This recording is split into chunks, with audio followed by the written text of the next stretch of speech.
جب آسمان پھٹ جائے گا اور جب تارے جھڑ پڑیں گے اور جب سمندر ابل پڑیں گے اور جب قبریں اکھیڑ دی جائیں گی، تب ہر شخص معلوم کر لے گا کہ اس نے آگے کیا بھیجا تھا اور پیچھے کیا چھوڑا۔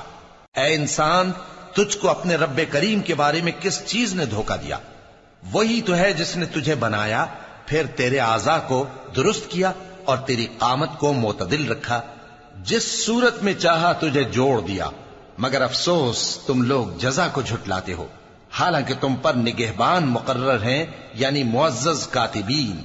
جو کچھ تم کرتے ہو وہ اسے جانتے ہیں۔ بے شک نیکوکار نعمتوں کی بہشت میں ہوں گے اور بدکردار دوزخ میں، یعنی جزا کے دن اس میں داخل ہوں گے اور اس سے چھپ نہیں سکیں گے۔ اور تمہیں کیا معلوم کہ جزا کا دن کیسا ہے؟ پھر تمہیں کیا معلوم کہ جزا کا دن کیسا ہے؟ جس روز کوئی کسی کے کچھ